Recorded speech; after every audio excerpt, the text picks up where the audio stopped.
আসসালামু আলাইকুম, সবাই কেমন আছেন? আশা করি ভালো আছেন। তো এটা হচ্ছে একটা শেভারলেট গাড়ি, টাহো 2011 মডেল। তো এটার সমস্যা হচ্ছে গাড়ি যখন স্টার্ট করা হয় তখন এটা একটু কাঁপাকাঁপি করে, মিসিং করে। তো এটার প্লাগগুলা অনেক পুরানো হয়ে গেছে। ওই যে এখানে এটা হচ্ছে কোয়েল, 4টা কোয়েল, পাশে 4টা, ওই পাশে 4টা। তো ভিতরের দিকে প্লাগ থাকে, তো প্লাগগুলা পুরানো হয়ে গেছে। তো তার জন্য মিসিংটা করতেছে, আমরা প্লাগগুলো চেঞ্জ করতেছি।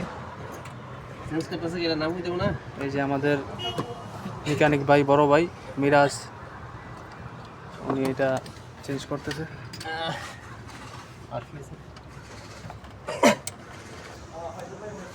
তো আপনাদেরকে প্লাগগুলো দেখাই।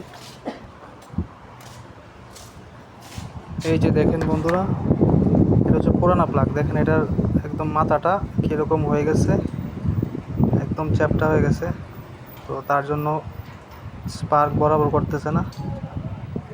আর এটা দেখেন, এগুলো নতুন লাগানো হবে, নতুন আনা হয়েছে। এটার মাথাটা দেখেন কত সুন্দর। তো এই প্লাগের জন্য মিসিংটা বেশিরভাগ করে। প্লাগ আছে, কোয়েল আছে, ইঞ্জেক্টর আছে, ঠিক আছে। তো আমরা চেকিং করে প্লাগের সমস্যা পাইছি, তার জন্য প্লাগগুলো চেঞ্জ করে দিতেছি। তো প্লাগগুলো চেঞ্জ করার পরে ইনশাল্লাহ গাড়ি ঠিক হয়ে যাবে। তো সবাই ভালো থাকবেন, সুস্থ থাকবেন। আসসালামু আলাইকুম।